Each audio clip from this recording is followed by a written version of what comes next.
Hello दोस्तों, कैसे हैं आप लोग। हमने पिछली क्लास में जलालुद्दीन के बारे में पढ़ा। कमेंट करके ज़रूर बताएं कि आप लोगों को क्लास कैसा लगा। आज की क्लास में हम अलाउद्दीन खिलजी के बारे में पढ़ेंगे और पूरा डिटेल्स में पढ़ेंगे।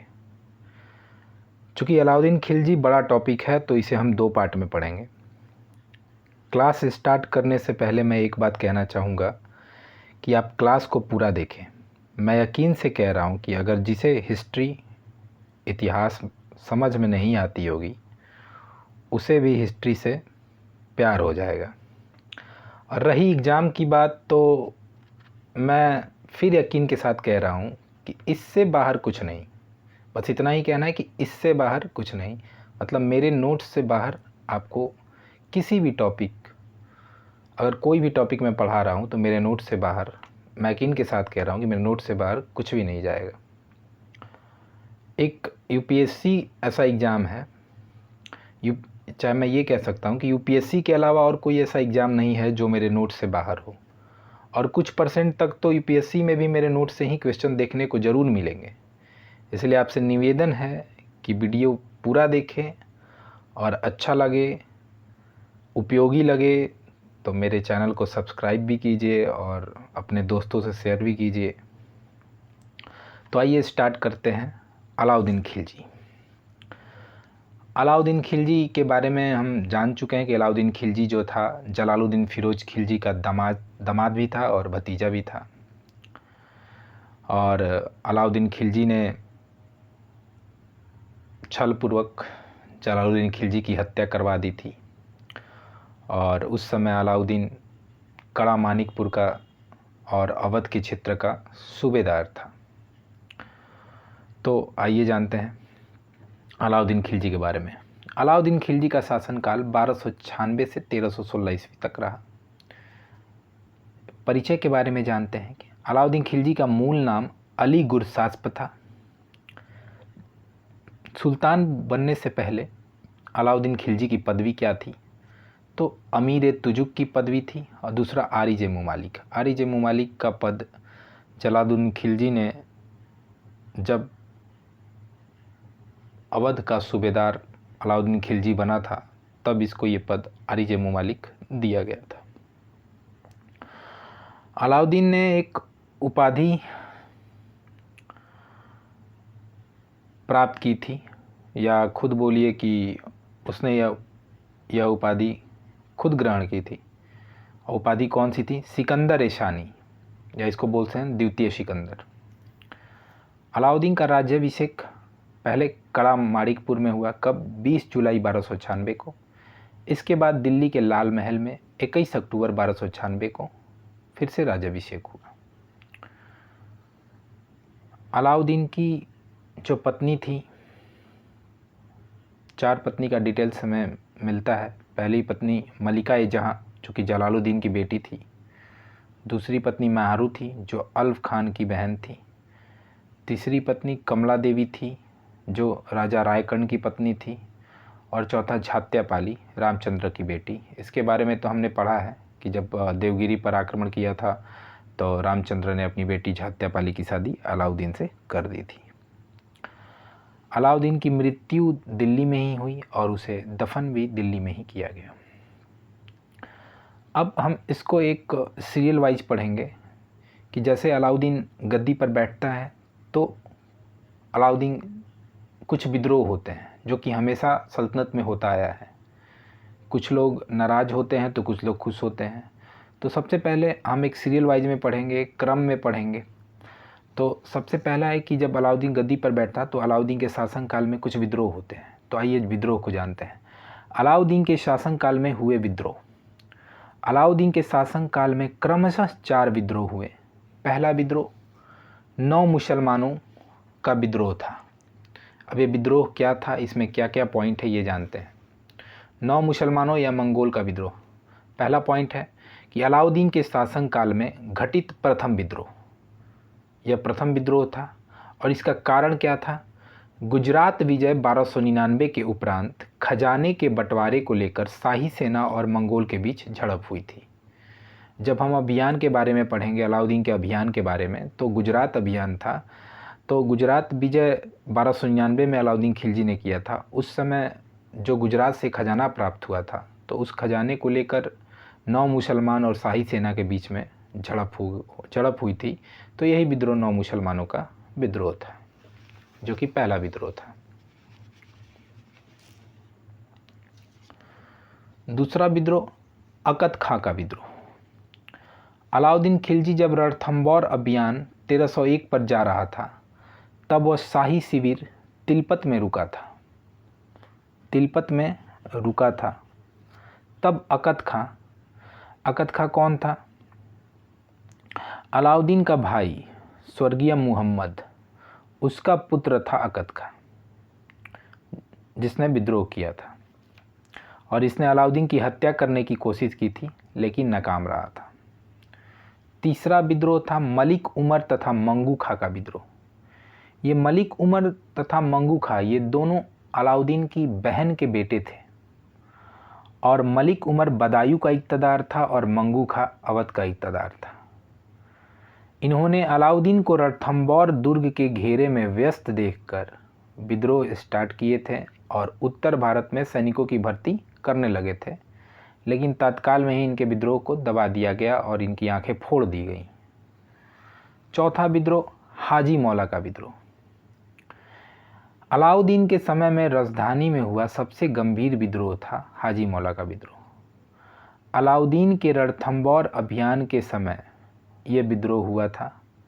कुछ समय के लिए पूरे दिल्ली नगर में नियंत्रण और अलवी नामक एक सैयद जो शहंशाह कहलाता था, उसको सुल्तान घोषित किया गया था। तो ये इम्पोर्टेंट है, पूछ सकता है, और ये बड़े एग्ज़ाम में पूछ सकता है, जैसे स्टेट पीसीएस हो, यूपीएससी हो। ये पूछ सकता है कि अलाउद्दीन के काल में थोड़े समय के लिए किसको सुल्तान बनाया गया था, या किसने विद्रोह करके एक सैयद को सुल्तान बनाया था। तो वो विद्रोह हाजी मौला का विद्रोह था, और अलवी नामक एक सैयद को जो शहंशाह कहलाता था, उसको कुछ समय के लिए सुल्तान घोषित किया गया था। अब हमने विद्रोह के बारे में पढ़ लिया। अब ये लगातार जो विद्रोह हो रहे थे, इससे अलाउद्दीन परेशान था और उसने विद्रोह को ख़त्म करने का कोशिश किया, इसलिए उसने विद्रोह उन्मूलन के उपाय बनाए। तो अब हम पढ़ते हैं विद्रोह उन्मूलन के उपाय।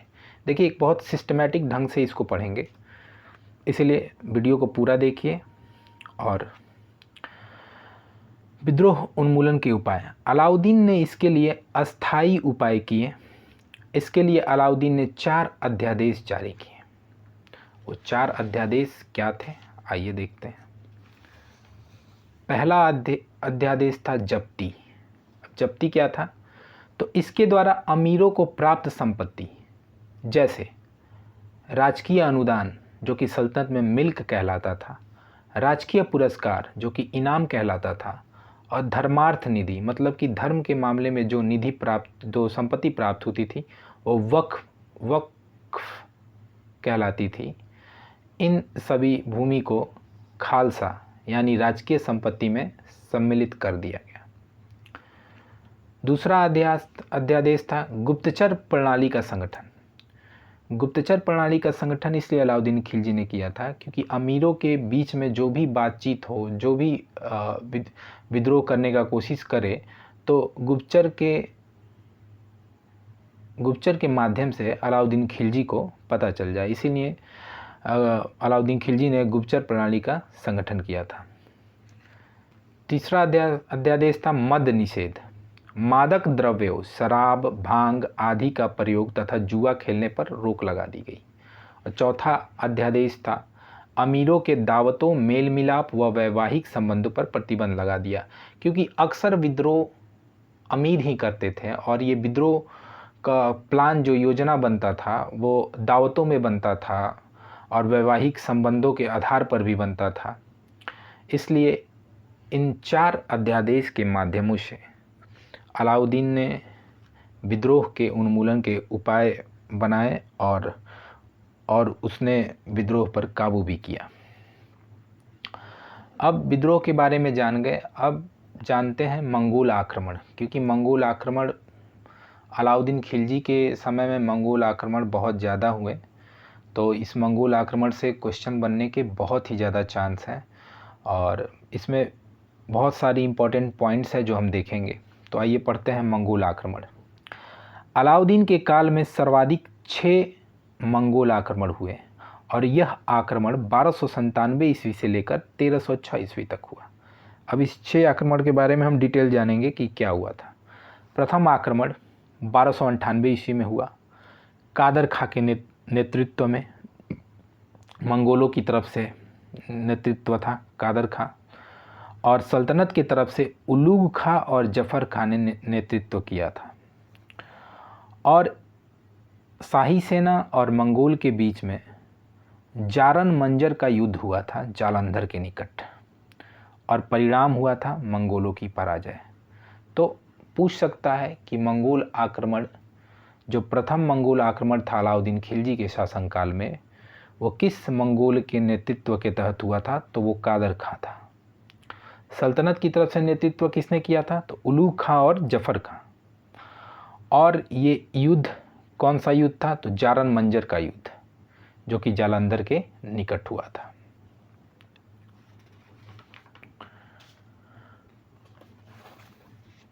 दूसरा आक्रमण ये 1299 ईस्वी में हुआ था और मंगोलों का नेतृत्व साल्दी ने किया था, साल्दी। और अलाउद्दीन की तरफ से जफ़र खां ने नेतृत्व किया, और जफ़र खां ने यहाँ पे अपनी बहादुरी का बहुत अच्छा खासा परिचय दिया था। तो इसकी बहादुरी से अलाउद्दीन खिलजी भी घबरा गया था और वो यह चाह रहा था कि जफ़र खां उसके रास्ते से हट जाए, क्योंकि उसे ये लगता था कि जफ़र खां कहीं उसके लिए ही बुरा साबित ना हो जाए। दूसरा आक्रमण का परिणाम क्या था? मंगोलों की हार हुई थी।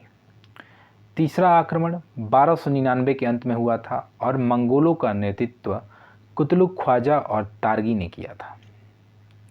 और सल्तनत का नेतृत्व जफ़र खां, उलूग खां, अकद खां, नुसरत खां और अलाउद्दीन खुद ने किया था। इस आक्रमण का वर्णन इसामी बरनी के अतिरिक्त अमीर खुसरो ने देवल रानी नामक कृति में किया है। और दोनों सेनाओं के बीच किली का युद्ध हुआ और युद्ध में जफ़र खां की मृत्यु हो गई। तो किली का युद्ध पूछ सकता है किसके किसके बीच हुआ? तो किली का युद्ध अलाउद्दीन खिलजी की सेनाओं के बीच में और मंगोलों के बीच में हुआ था। और कब था ये? 1299 ईस्वी में, और ये मंगोलों का तीसरा आक्रमण था। चौथा आक्रमण 1303 ईस्वी में हुआ और मंगोलों का नेतृत्व तारगी ने किया था। सल्तनत का नेतृत्व समस्त सेनाओं ने किया था। चौथा आक्रमण यह एकमात्र अवसर था जब मंगोल सेनाएं राजधानी तक आ पहुंची थी। तो ये इम्पोर्टेंट हो जाता है, ये पूछ सकता है कि मंगोलों का कौन सा ऐसा आक्रमण था अलाउद्दीन खिलजी के समय में जब मंगोल सेनाएं राजधानी तक आ पहुंची थी? तो वो मंगोलों का चौथा आक्रमण था, जो कि 1303 ईस्वी में हुआ, और मंगोलों का नेतृत्व किसने किया था? तारगी ने। मंगोल लूट के माल के साथ स्वदेश लौट गए और इसी आक्रमण के पश्चात प्रथम बार दिल्ली शहर के चारों ओर एक दृढ़ रक्षात्मक चहारदीवारी बनवाई गई अलाउद्दीन खिलजी के द्वारा। जब ये चौथा आक्रमण हुआ तो अलाउद्दीन खिलजी बहुत संभल गया, और इससे पहले मंगोल राजधानी तक कभी नहीं पहुंचे थे, लेकिन चौथा आक्रमण में मंगोल राजधानी तक पहुंच गए। तो राजधानी की सुरक्षा के लिए मंगोलों के वापस लौट जाने के बाद अलाउद्दीन खिलजी ने पहली बार दिल्ली शहर के चारों ओर एक दृढ़ रक्षात्मक चहारदीवारी बनवाई। तो ये भी इम्पोर्टेंट हो जाता है, पूछ सकता है। पहली बार उत्तर पश्चिम सीमांत के प्रत्येक किले में पृथक सेना व एक सीमा रक्षक का पद सृजित किया गया, जिस पर प्रथम नियुक्ति गाजी मलिक, जो कि आगे चलकर गयासुद्दीन तुगलक के नाम से जाना जाएगा, गयासुद्दीन तुगलक की हुई। हम गयासुद्दीन तुगलक के बारे में पढ़ेंगे जब खिलजी वंश के बाद तुगलक वंश पढ़ेंगे। तो गयासुद्दीन तुगलक जो था खिलजी वंश का संस्थापक था। तो इसका उदय कैसे हुआ ये जानेंगे, और ये उदय होने का एक यहाँ पे पॉइंट लिखा हुआ है कि इसका उदय कब हुआ था। देखिए, गाजी मलिक भी सैनिक के रूप में ही काम करता था। अलाउद्दीन खिलजी के अंडर में। और पहली बार मंगोल के चौथे आक्रमण के समय जब अलाउद्दीन को ये महसूस हुआ कि राजधानी की सुरक्षा बहुत ज़रूरी है, तो उसने चहारदीवारी बनवाई थी और उत्तर पश्चिम सीमा प्रांत में एक अलग सेना का गठन किया था और सेना रक्षक का प्रधान भी इसकी भी नियुक्ति की थी। और पहली बार इस पद पर गाजी मलिक गयासुद्दीन तुगलक की नियुक्ति हुई थी।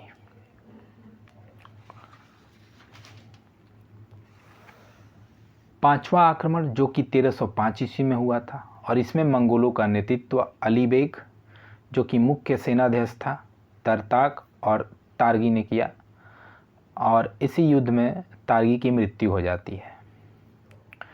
और इस आक्रमण में मंगोल जो होते हैं वो दिल्ली छोड़ते हुए सीधे देश के सर्वाधिक उपजाऊ प्रदेश दोआब व अवध की ओर बढ़ जाते हैं। तो ये पूछ सकता है कि मंगोलों के किस आक्रमण में मंगोल राजधानी की तरफ ना आकर अवध की तरफ जाते हैं, तो पांचवा आक्रमण में। और इस बार सल्तनत का नेतृत्व मलिक नायक एक हिंदू अमीर ने किया था। और ये वेरी इम्पोर्टेंट है कि ये जो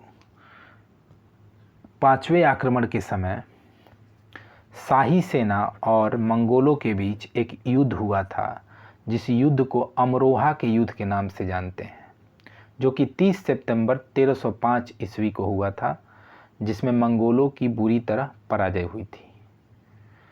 तो शाही सेना और मंगोलों के बीच, शाही सेना अलाउद्दीन खिलजी की सेना और मंगोलों के बीच में अमरोहा का युद्ध हुआ था। कब? 30 सितंबर 1305 ईस्वी को। छठा आक्रमण 1306 ईस्वी। ये अलाउद्दीन के शासनकाल में मंगोलों का अंतिम अभियान था और मंगोलों का नेतृत्व कबक जो कि मुख्य सेनाध्यक्ष था, इकबाल मुदबिर और मुदाबिर ताइबू ने किया था। सल्तनत का नेतृत्व मलिक काफूर ने किया और अलाउद्दीन खिलजी ने गाजी मलिक को भी मलिक काफूर के साथ भेजा था। रावी नदी के निकट आब ए अली अथवा हिंद ए अली के युद्ध में मलिक काफूर ने कबक को परास्त किया। तो पूछ सकता है आब ए अली या हिंद ए अली ये किस युद्ध का भाग है? तो ये मंगोल आक्रमण का भाग है जो कि अलाउद्दीन के समय हुआ था। तो आज हम यहीं पर स्टॉप करते हैं और अलाउद्दीन खिलजी के बारे में आगे की जानकारी हम अगले वीडियो में पढ़ेंगे। वीडियो को पूरा देखिए और अच्छा लगे तो सब्सक्राइब कीजिए और अपने दोस्तों से शेयर कीजिए। नमस्कार।